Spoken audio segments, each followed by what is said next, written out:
तो एक ऐसा डिस्टोपियन वर्ल्ड जहां पर लोग प्रोस्टेटिक का यूज करते हैं ताकि वो अपनी बॉडी में डिफेक्ट को सही कर सकें, पर उन्हीं प्रोस्टेटिक की वजह से उन्हें और भी काफी सारी पावर्स मिल जाती थी, जिससे जब भी वो लोग किसी स्पोर्ट्स में पार्टिसिपेट करते थे तो उनका जीतना तय था। और उसी वर्ल्ड में हम लोग दो बहनों को देखते हैं जिसमें से एक का पैर नकली था और उसी कारण से वो हर स्पोर्ट में बहुत अच्छा परफॉर्म करा करती थी, जिससे उसकी पहली वाली सिस्टर बहुत ज्यादा जलती थी। तो कहानी की शुरुआत में हम लोग एक आदमी को देखते हैं जो कि बैंक में जाकर अपने लॉकर रूम में जाने की डिमांड कर रहा था, पर वहां पर जाने से पहले उसकी एक कड़ी चेकिंग होने वाली थी, जिस दौरान सिक्योरिटी गार्ड के सामने आता है कि उस आदमी का एक हाथ टाइटेनियम का था। मगर उस वक्त तक ये बहुत आम बात थी, इसीलिए वो लोग उसे अंदर आने का अलाउ कर देते हैं। फिर जैसे ही आदमी अंदर आकर अपना रेटिना स्कैन करवाता है, उसके बाद उससे रिलेटेड जितने भी लॉकर थे वो सारे के सारे खुल जाते हैं। तो वो आदमी अपने लॉकर के पास जाकर अपने टाइटेनियम वाले हाथ को हटा देता है और उसके बाद उस लॉकर में से एक बहुत खतरनाक हाथ निकालता है जिसके अंदर हथियार भी अटैच थे, जो देखने के बाद वहां का स्टाफ घबरा गया था, पर वो आदमी तुरंत ही उस हाथ को लगाकर वहां पर मौजूद सभी गार्ड्स को मार देता है। तब वो आदमी एक दूसरे लॉकर के पास पहुंच गया था, जिसको वो तोड़ता हुआ तुरंत ही उसके अंदर से कुछ हीरे निकाल लेता है, और असल में वो एक चोर था जो कि उन हीरो को ही चुराने के लिए आया हुआ था। इसीलिए अपना काम खत्म होने के बाद वो यहाँ से भागने की कोशिश करने लगता है, पर उतने में ही वहां पर पुलिस वाले पहुंचकर उस आदमी को रोकने की कोशिश करने लगते हैं। पर वो आदमी किसी तरह से एक लड़की को हॉस्टेज बनाता हुआ वहां से बाहर जाने लगता है और उसी दौरान उसके पुलिस वालों की एक गोली लग जाती है, जिससे वो काफी ज्यादा घायल तो हो गया था, पर वो किसी तरह से बैंक से बाहर निकल जाता है। तब वहां पर हम लोग हीटोर नाम के एक आदमी को देखते हैं जो कि असल में उसी चोर का भाई था और उसके बाहर आने का वेट कर रहा था। अब जैसे ही वो चोर की इस हालत को देखता है तो वो तुरंत ही उसके पास जाकर उसे संभालने की कोशिश करने लगता है। मगर अब तक चोर भी इस बात को समझ गया था कि वो अपने जख्मों के कारण अब जिंदा नहीं बच सकता, इसीलिए वो हीटर को वो हीरे देते हुए वहां से भगा देता है। तब वहां से सीन शिफ्ट होकर एक मारिया नाम की लड़की पर आता है जो कि एक लॉन्ग जंप कंपटीशन को देखने के लिए आई हुई थी। तब वो अपनी डायरेक्शन के थ्रू बताती है कि वो भी बचपन से एक लॉन्ग जंप चैंपियन बनना चाहती थी, क्योंकि उसकी माँ इंटरनेशनल लेवल पर लॉन्ग जंप चैंपियन थी। उनके नक्शे कदम पर चलते हुए वो एक लॉन्ग जंप प्लेयर तो बन गई थी, पर वो एक लॉन्ग जंप चैंपियन अभी तक नहीं बन पाई थी, क्योंकि हर बार ये टाइटल कोई और नहीं बल्कि उसकी ही छोटी सगी बहन ले जाती थी, क्योंकि उसका एक पैर प्रोस्टेटिक था। और तब जाकर हम लोग जान पाते हैं कि उस समय पर साइंस ने इतनी तरक्की कर ली थी कि वो लोग प्रोस्टेटिक का यूज करा करते थे। ना केवल उससे हैंडीकैप लोगों को मदद मिलती थी, बल्कि वो नॉर्मल ह्यूमन के मुकाबले बहुत ज्यादा ताकतवर भी हो जाते थे। लेकिन मारिया प्रोस्टेटिक्स यूज करने वाले स्पोर्ट पर्सन को बिल्कुल भी पसंद नहीं करती थी, और उसका सबसे बड़ा कारण था गैबी, क्योंकि हर बार गैबी उससे आगे निकल जाया करती थी, जिस वजह से उसे बाकी सभी लोगों से दूर ही रहना पड़ता था। और अभी वो ना चाहते हुए भी फैमिली प्रेशर में गैबी का एक मैच देखने के लिए आई हुई थी, जहां पर गैबी आज एक नए वर्ल्ड रिकॉर्ड को सेट कर देती है, जो देखने के बाद लोग शोर मचाने लगते हैं, पर मारिया का हाल बिल्कुल उल्टा था। अब वापस से हम लोग उसी चोर की डेड बॉडी को देख पाते हैं जो कि अभी भी बैंक के सामने पड़ी हुई थी, और वहां पर काफी सारे पुलिस वाले भी पहुंच गए थे। अब उस आदमी के बारे में थोड़ी जांच पड़ताल करने के बाद पुलिस को पता चलता है कि उस आदमी का नाम एटिलिया था, जो कि पास्ट में एक बॉक्सर था, पर बायोनिक रेवोल्यूशन के दौरान उसका करियर पूरी तरह से बर्बाद हो गया, क्योंकि उस समय के बाद सभी लोग प्रोस्टेटिक का यूज करने लग गए थे, और लोग भी उन्हीं लोगों की फाइट देखना पसंद करते थे जो कि प्रोस्टेटिक का यूज करते थे। और इसीलिए एटिलिया ने अपने हाथ को भी काट दिया ताकि वहां पर वो प्रोस्टेटिक लगवा पाए, पर जब बाद में पुलिस वालों को पता चला कि उसने जानबूझकर अपने हाथ को काटा है, तो उसके बाद उसे प्रोस्टेटिक लगवाने की परमिशन नहीं दी गई, क्योंकि किसी भी प्रोस्टेटिक का यूज करने से पहले ब्रेन सर्जरी के द्वारा अपने दिमाग में एक चिप को लगवाना पड़ता था, जिसको निम बोला जाता था। तब एटिलिया के दिमाग में मौजूद चिप की जानकारी लेने पर पुलिस को पता चलता है कि असल में वो चिप एक प्लेयर की थी जो कि बहुत पहले ही मारा जा चुका है। इसका मतलब यही था कि एटिलिया ने उसकी बॉडी में से उस चिप को निकाल लिया था और अपने अंदर इम्प्लांट करवा लिया था। आगे हम लोग एटिलिया के भाई हीटोर को देखते हैं जो कि अपने बॉक्सिंग क्लब में जाने के बाद वहां एक गज नाम के लड़के से मिलता है, जिसको उसने सारे हीरे दे दिए थे। तब गज भी उन हीरो की क्वालिटी चेक करता है और उसे पता चलता है कि वो सभी हीरे 50 लाख के हैं। तब उनकी बातों से हम लोग जान पाते हैं कि गस उनकी टीम में नया आया था, और जब हीटर उनसे उनकी टीम में शामिल होने का कारण पूछता है तो गस उसे इतना बोलता है कि वो बस बदलाव चाहता है, जो सुनने के बाद हीटर भी उसकी बात को मान गया था, पर वहां पर वो अभी भी बहुत ज्यादा परेशान था। अब हीटर की परेशानी के दो कारण थे। पहला तो ये कि उसे लगभग 1 करोड़ रुपए की जरूरत थी और डायमंड सिर्फ 50 लाख में ही बिकने वाले थे, और दूसरा कारण ये कि उसे एक इंसान की जरूरत थी ताकि वो उसे भी एक बायोनिक बनाकर अपने रेवोल्यूशन को आगे बढ़ा पाए। और ये दोनों ही चीजें उनके मिशन के लिए मस्ट इम्पॉर्टेंट थी। तब गस यहाँ पर हीटर को एक आदमी का सजेशन देता है जो कि उनकी इस रेवोल्यूशन में मदद कर सकता था, और ये बात जानने के बाद हीटर तुरंत ही गस के साथ उस इंसान से मिलने के लिए चला जाता है।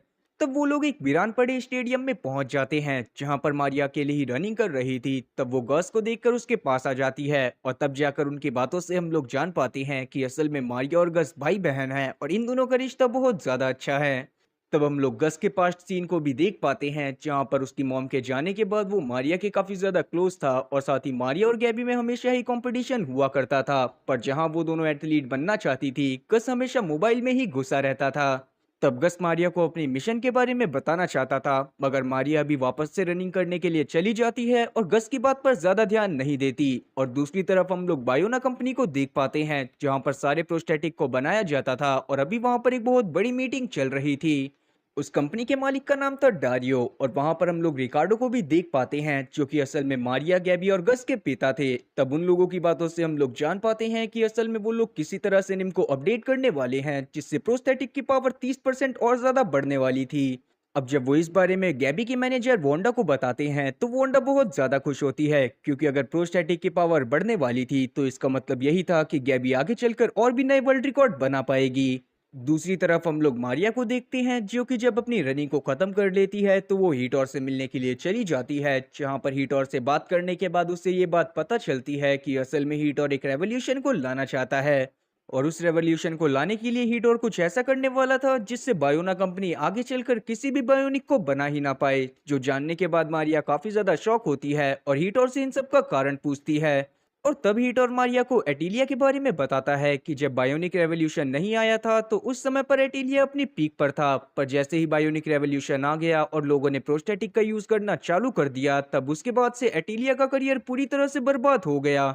और तब एटिलिया ने जानबूझकर प्रोस्टेटिक का यूज करना चालू कर दिया, पर तब तक उसे क्रिमिनल करार मिलने की वजह से उसे बॉक्सिंग में बैन कर दिया गया था, और इसी बात का बदला लेने के लिए हीटर ये सब कर रहा है। और ये सब जानने के बाद मारिया भी उसकी मदद करने के लिए मान जाती है, क्योंकि कहीं ना कहीं वो इस बात को बहुत अच्छे से फील कर पाई थी कि एक नॉर्मल ह्यूमन कभी भी उस ह्यूमन से मुकाबला नहीं कर सकते जो कि प्रोस्टेटिक का यूज करते हैं। पर तब हीटर वहां पर उसे बायोनिक बनने की सलाह देता है क्योंकि उसकी जरूरत उसे अपने मिशन में थी, पर अभी के समय पर मारिया उसे मना कर देती है और वहां से चली जाती है। अब रात में हम लोग मारिया को उसकी फैमिली के साथ एक क्लब पार्टी में देखते हैं जहां पर वो एंजॉय करने के लिए आए हुए थे, पर वहां पर अचानक से मारिया और गैबी के बीच में बहसबाजी हो जाती है क्योंकि मारिया को गैबी की इस तरह की सक्सेस बिल्कुल भी अच्छी नहीं लग रही थी। और तब जाकर मारिया को समझ आता है कि सच में दुनिया को रेवोल्यूशन की जरूरत है, क्योंकि अब कोई भी नॉर्मल ह्यूमन को देखना पसंद नहीं करता। सभी लोग सिर्फ बायोनिक्स के बीच में कंपटीशन को देखना पसंद करते हैं, और इसीलिए धीरे धीरे कर सभी कंपटीशन में बायोनिक्स ही पार्टिसिपेट करते जाते हैं। तब गैबी के ऊपर अपनी पूरी भड़ास निकालने के बाद मारिया वहां से गुस्से में निकल जाती है। तभी अचानक से ही रास्ते में उसका एक बहुत बुरा एक्सीडेंट होता है, जिसके बाद जब उसे हॉस्पिटल में लेकर आया जाता है तो सर्जरी के दौरान उसका एक पैर काट दिया गया था। फिर जब होश में आने पर मारिया को इस बारे में पता चलता है तो वो बहुत जोर जोर से रोने लगती है। तब किसी तरह से रिकार्डो और गैबी उसे शांत करवाते हैं और एक इंजेक्शन देते हुए सुला देते हैं। दूसरी तरफ हम लोग पुलिस वालों को हीटर के ग्रुप के बारे में बातें करते हुए देखते हैं जहां पर वो हीटर के ग्रुप को ढूंढना चाहते थे, क्योंकि कहीं ना कहीं हीटर का ग्रुप कुछ लोगों को बायोनिक बनाने के लिए उनके हाथ पैर को काट दिया करता था ताकि जानबूझकर उन्हें बायोनिक बनाया जा सके। वहीं मारिया भी अभी तक सही होकर अपने घर में आ गई थी, पर वहां पर वो काफी ज्यादा परेशान रहती थी। तब गैबी उसके हौसले को बढ़ाने की कोशिश करने लगती है। तभी अचानक से ही मारिया के पास हीटर का कॉल आता है जिसने उसके लिए एक गिफ्ट भेजा हुआ था, और जब मारिया उस गिफ्ट को खोलकर देखती है तो उसके अंदर एक डॉल थी जिसका एक टांग नकली थी।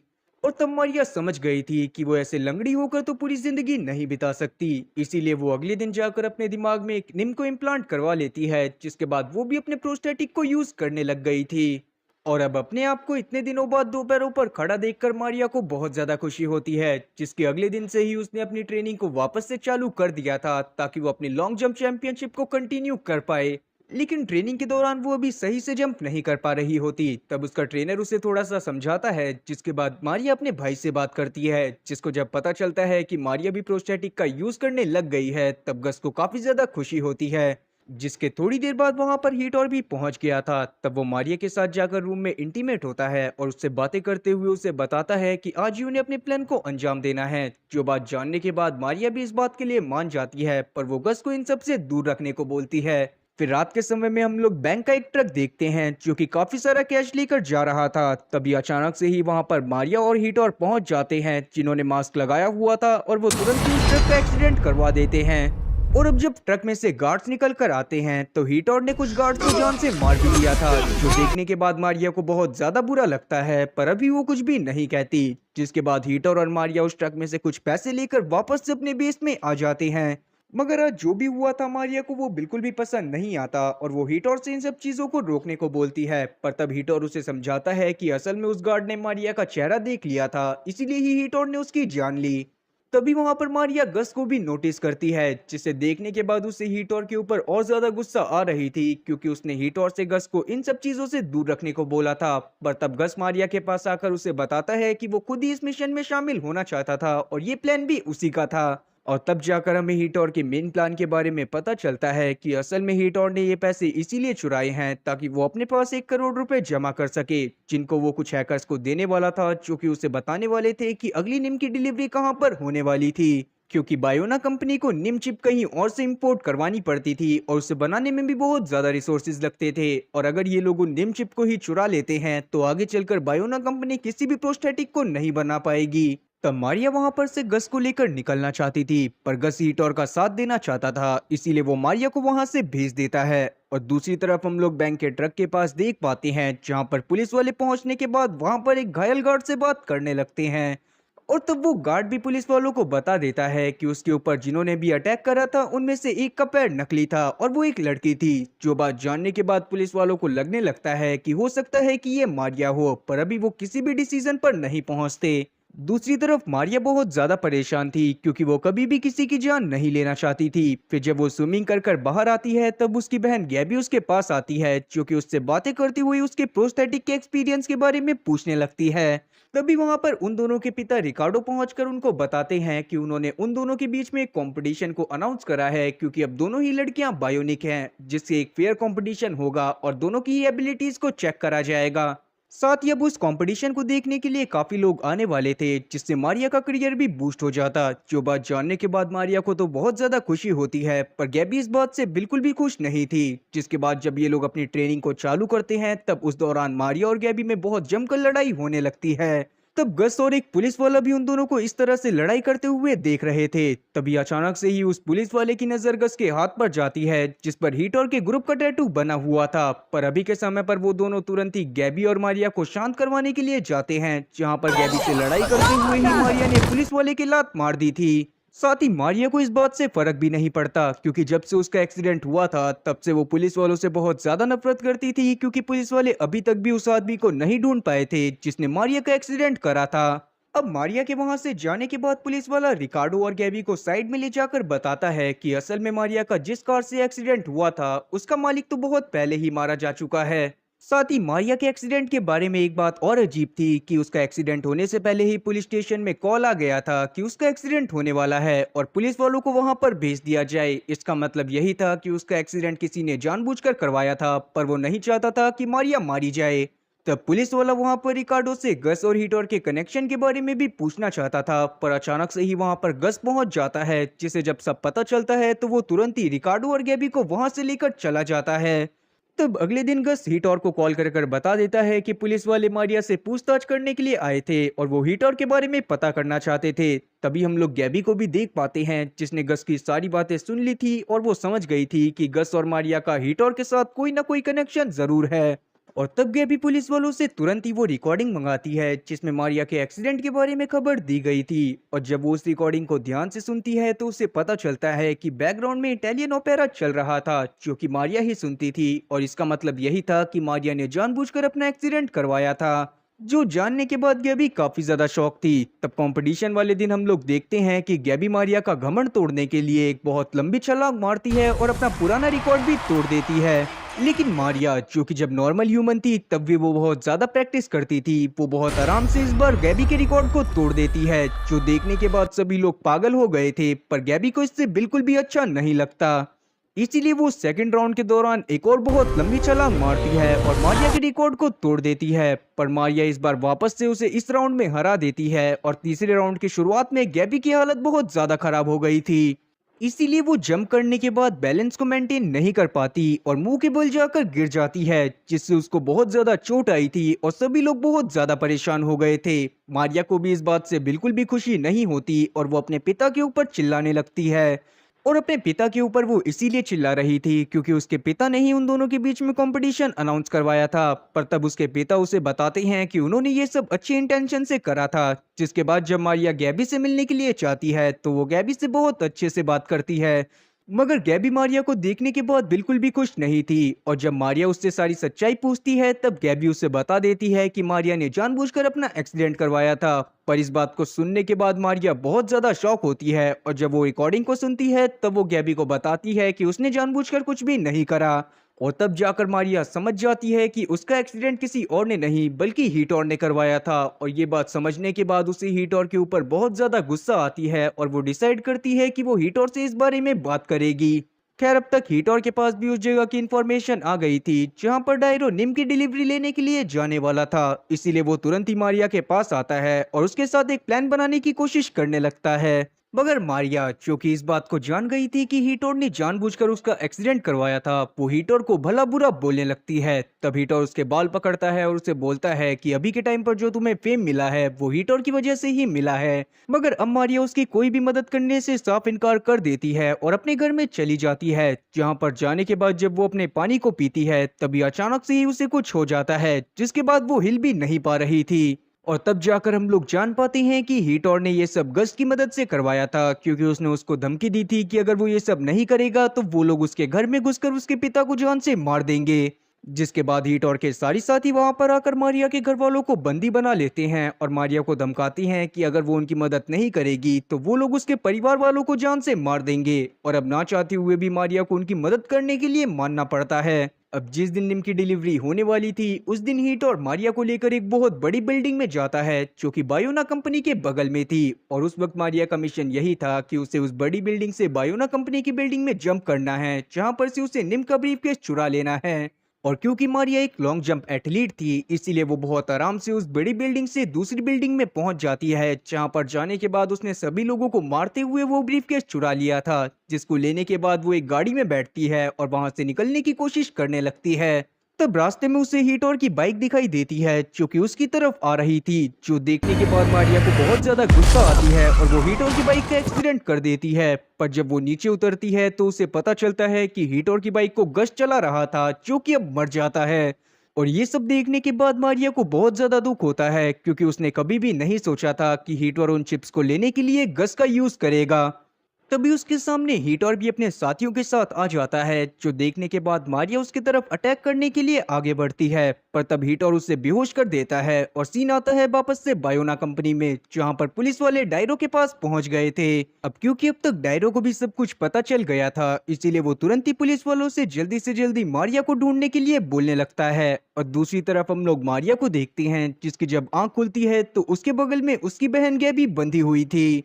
और तब जाकर मारिया नोटिस करती है कि हीटोर नेम चिप का सौदा किसी और आदमी से कर रहा था, जो देखने के बाद मारिया समझ जाती है कि हीटोर अब तक उससे अपने भाई के बारे में झूठ बोल रहा था और वो बस नेम चिप को चुराना चाहता था ताकि वो उनका सौदा कर कर पैसे कमा सके। और वो आदमी असल में उन बायोनिक चिप से अपनी खुद की एक आर्मी बनाना चाहता था। जो बात जानने के बाद मारिया को बहुत ज्यादा गुस्सा आती है और वो किसी तरह से खुद को फ्री करवाती हुई उस ब्रीफकेस के ऊपर लात मार देती है। तब हीटर और उसके आदमी मारिया के ऊपर अटैक करने की कोशिश करते हैं, पर मारिया वहां पर गुस्से में सभी लोगों को मार देती है और अब वो यहाँ पर हीटर को भी जान से मारने वाली थी। पर तभी उसे पुलिस के सायरन की आवाज आती है और वो डिसाइड करती है कि वो उसे जिंदा छोड़ देगी। पर क्योंकि गेबी जानती थी कि अभी के समय पर पुलिस वाले मारिया की बात पर यकीन नहीं करेंगे, इसीलिए वो मारिया को वहां से भागने को बोलती है। तब मारिया भी वहां से भागने लगती है, लेकिन वो अब तक बहुत ज्यादा घायल हो चुकी थी।